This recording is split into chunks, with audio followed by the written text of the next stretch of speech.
economists have mixed feelings about FDI from China. A report of the Foreign Investment Agency showed that China has surpassed South Korea to become the second-largest foreign direct investor in Vietnam, just after Singapore. In 2016, Chinese registered $1.26 billion worth of FDI, accounting for 8.3% of total FDI into Vietnam.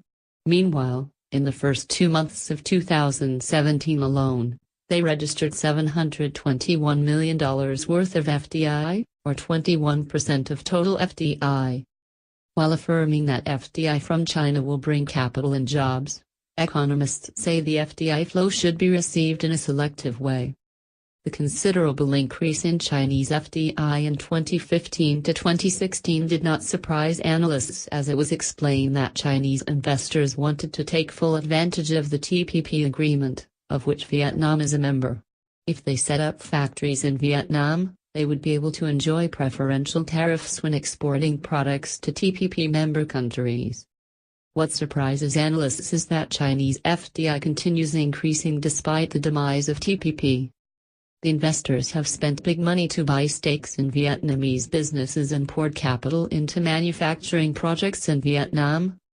Pham Sith An, director of VEPR's China Economic Research Program, while noting that Chinese FDI mostly goes to the fields of textiles and garments, footwear and fiber, said this is the result of the Chinese policy on encouraging Chinese businesses to develop projects in intensive labor and polluting industries overseas instead of China. Though it is still unclear about the future of TPP, Chinese investors are still trying to make investments in Vietnam in anticipation of a TPP without the U.S. Noting that China makes big investments in steel projects in Vietnam, Pham believes that this aims to take full advantage of preferential tariffs applied to Vietnam's exports to the U.S.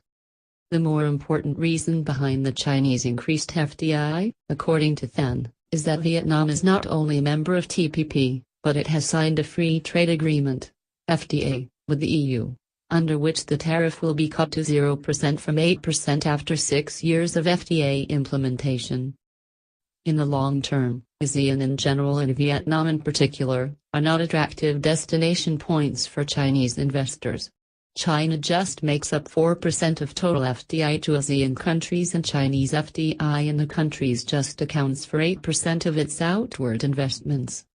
According to Dinh Trong Thien from the Finance Academy, Chinese FDI has some disadvantages compared with the FDI from other countries.